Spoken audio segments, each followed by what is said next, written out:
માણસ જ્યારે જ્યારે પણ નિરાશ થઈ જાય, હતાશ થઈ જાય, અત્યંત દુઃખની પરિસ્થિતિમાં આવી પડે ને, ત્યારે કંઈ ન સૂઝે ત્યારે સસ્તામાં સસ્તો એક વિધાતા પ્રતિકાર કરે જ નહીં. બીજાને કંઈ કર્યું હોય તો સમજણ પાડી, આમ કહ્યું તું આવો છું જો પછી. પણ વિધાતાને ગમે એટલા દોષ આપીએ પણ એ ચૂપ રહીને સાંભળ્યા જ કરે. તારે જે બોલવું હોય જે કહેવું હોય તો કે. આમ વિધાતાને પ્રારબ્ધને જ માણસ મોટામાં મોટો દોષ આપતો હોય છે. વિધિ કર તબ ઉલટે સબ અહય, વિધિ કર તબ ઉલટે સબ. વિધાતા જે કંઈ કરે છે બધું ઉલટું અવળું જ કર્યા કરતો હોય છે. આ માણસનો સ્વભાવ પડી ગયો. જ્યારે હોય ત્યારે પોતાના પ્રારબ્ધનો, વિધાતાનો દોષ કાઢ્યા કરે. અને એ જ વાતને અહીંયા આગળ તુલસીજીએ ખૂબ સરસ રીતે બધી બાબતમાં વિધાતા ઉપર એવા તૂટી પડ્યા છે, એટલા બધા તૂટી પડ્યા છે હદ બાદ. અને કહ્યું વિધિ કરતબ ઉલટે સબ. વિધાતાના એકે એક લેખ અવળા જ લખતો હોય છે, પાંદડા અવળા જ ફેરવી દેતો હોય છે. પ્રારબ્ધનું પાન ઉલટું જ ફેરવી નાખે. વિધિ કરતબ ઉલટે સબ. દરેક માણસ હતાશ થાય ને એટલે એના મનમાંથી આ જ ઉદ્ગાર મળે. કોઈ ના મળે, કશું જ હાથમાં ના આવે ત્યારે વિધાતા એકલો હાથમાં આવી જાય, ઝપટમાં આવી જાય માણસ. ઘણી વાર કોઈને ઝપટમાં લેતા હોય, ખખડાઈ નાખે, ઉતારી પાડે, એની પાસે કામ લઈ લે, બરાબર ઉતરી પડે એની. એમ અહીંયા તુલસીજી ગ્રામીણોને નિમિત્ત બનાવીને પણ જો મૂક્યું છે ક્યાં? જે ગ્રામવાસીઓ છે ને એમની ઉપર આ મૂકી દીધું. કે જયારે અબુધ અવસ્થામાં માત્ર વિધાતાને જ ગાળો ભાડ્યા કરવી, બીજા કોઈ નહીં.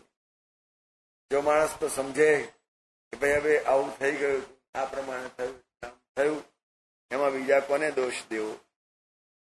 પણ ગ્રામીણ છે, બીજી કઈ સમજ હોય નહીં, એટલે એ બેનો બધા ભગવાનને, વિધાતાને, પ્રારબ્ધને દોષ દેતા કે છે વિધિ કરતબ ઉલટે સબ.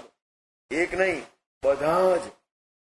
કારણ જયારે સારું થાય તો પોતાને ભાગે આવે, અને જયારે ખોટું થાય ત્યારે ઓ ભગવાનિયા, ઓ વિધાતા, આ પ્રારબ્ધ વાંકા શું કરીએ એમ કરીને એની ઉપર આખો ટોપલો ચડાવી દે.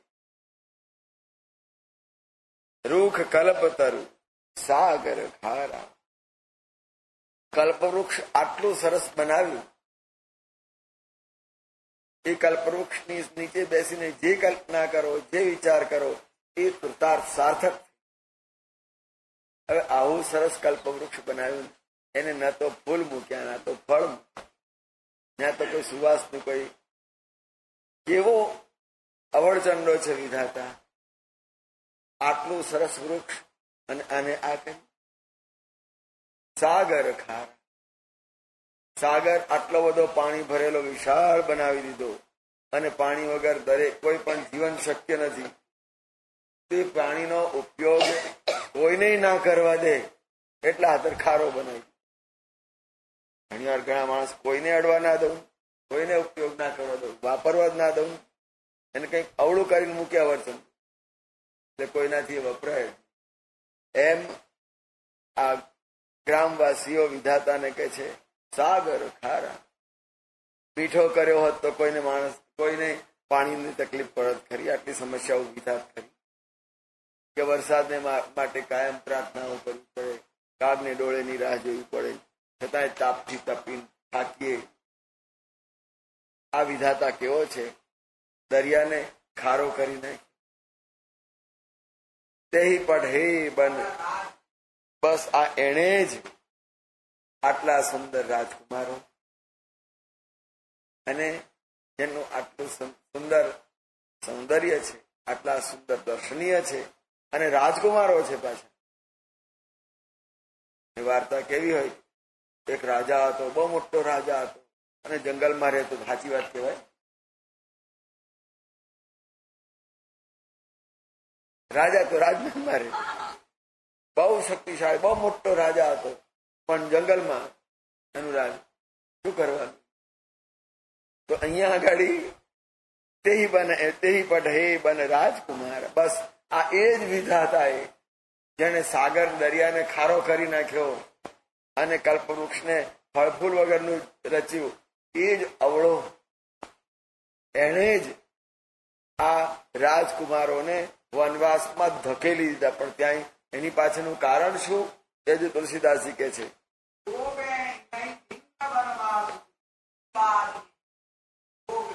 હજુ વિધાતાની પાછળ પડી ગયા છે બધા. જો પે એ નહીં, જો અમને વનવાસ જ આપવો તો આવા સુંદર, આવા સરસ યુવાન અને પાછા રાજકુમારો બધી જ રીતે ખૂબ જ સુંદર, તો એમને કિન્ન બાદી દીધી. તો પછી આ ભોગો ના વિલાસ ના વૈભવ શું કરવા એને રચ્યા? આમના માટે જ હોવા જોઈએ કે જે બધી જ રીતે સુપાત્ર છે, લાયક. ભોગો એમને મળે, વૈભવ એમને મળવા જોઈએ, અને એમને વૈભવોને ભોગોથી વંચિત રાખી અને વનમાં ધકેલ્યા.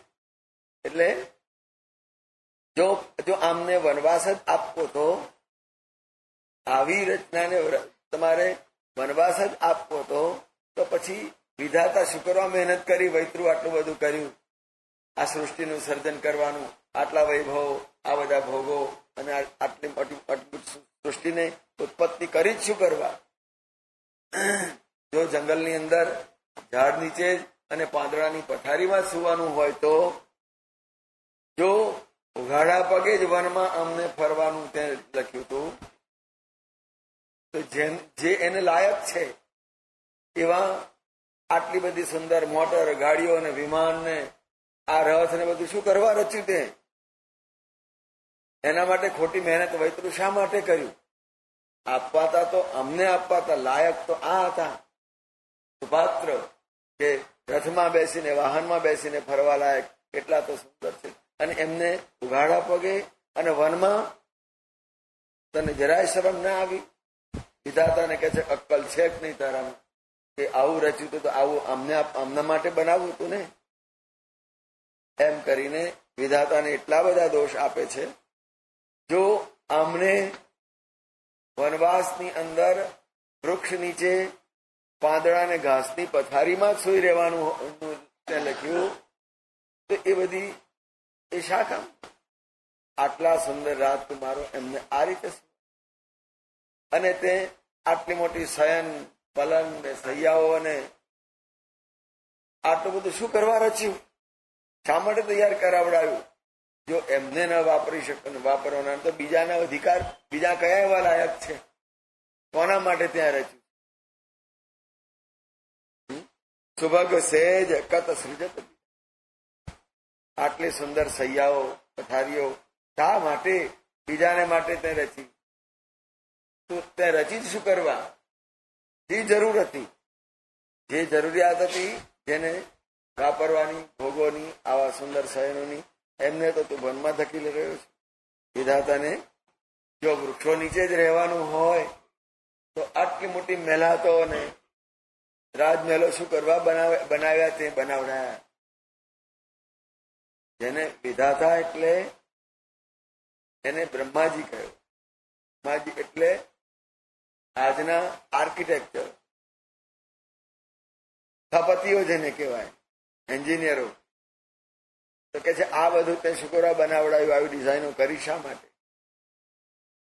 બ્રહ્માજી એટલે આર્કિટેક્ચર છે, જેને સ્થપતિ કહેવાય. એ એવાને આ શું કરવા બનાવ્યું? આ ડિઝાઇનો કરી દે શા માટે? આટલા મોટા વૈભવશાળી મહેલો બનાવાતા તો અમને માટે બનાવાતા. એવા ભોળા ગ્રામવાસીઓ વિધાતાને માટે એટલી બધી ઉપેક્ષા થઈ ગઈ મનમાંથી કે આ ગાંડો છે. ભગવાને આને સૃષ્ટિનું સર્જન કરવા માટે કેમ સોંપ્યું? બીજા કોકને સોંપ્યું? એમ આટલા બધા વાદળ ચડી આવે, કાળા ગમર હોય, પણ એક છાંટો ના પડવા દે. કોને સોંપ્યું છે કામ? એ કોઈને અડવા જ ના દે.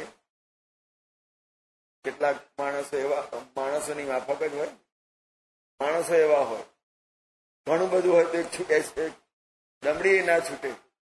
એમ એટલા મોટા વાદળો જતા હોય પાણી ભરેલા, પણ એમાંથી એક છાંટો ના પડવા દે માણસની માફક.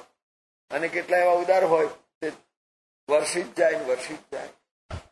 કલાક 4 કલાકની અંદર 15 ઇંચ નાખી જાય, એવા ઉદારે હોય.